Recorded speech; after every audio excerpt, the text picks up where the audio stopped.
the suicide attacks Tuesday at the Iranian embassy in Beirut signal the rising strength of Al-QAEDA-inspired groups in Lebanon. It's also seen as another sign of toxic spillover from the Syrian civil war raging next door. We're just a few feet away from where one of 2 suicide bombings detonated yesterday, killing at least 23 people. It's a residential street. It's also home to 4 other embassies or consulates besides the Iranian embassy.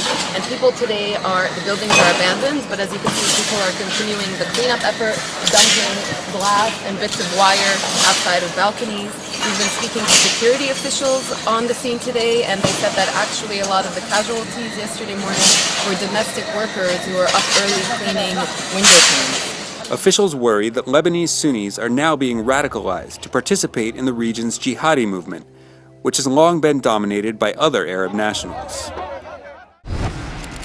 On Wednesday, Iran's leader, the Supreme Ayatollah Ali Khamenei, spoke before a paramilitary group with some heated rhetoric, saying that France was kneeling to Israel in talks about the Iranian nuclear program, and that Israel itself was a rabid dog.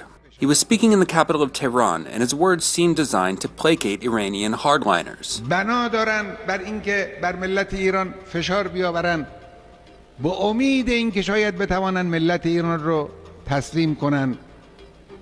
اشتباه میکنن. ملت ایران با فشار تسلیم هیچ کس نخواهد شد.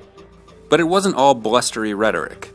His speech coincides with the start of 3 days of negotiations between Iran and Western powers, and there seemed to be some stage setting, Iranian style. با ملت آمریکا هم با اینکه دولت آمریکا دولت مستکبر و دشمن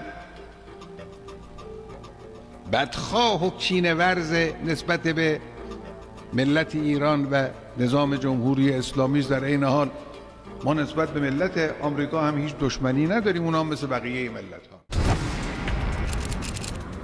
The mangled wreckage of an exploded car lay on the road near Rafah, Egypt on Wednesday, after a suicide bomber detonated his vehicle next to 2 buses of off-duty soldiers in the northern Sinai region. Reports quote Egyptian officials saying the attack killed 11 and wounded 37. The explosion left a charred crater and blood-stained skid marks where a stricken bus veered off the road.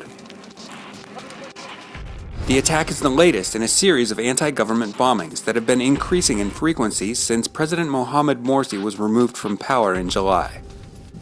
While no one has claimed responsibility for Wednesday's attack, suicide car bombings are a frequently used tactic of militant groups linked to Al-QAEDA. This is the Forum Bureau, WSJ's Global News Update.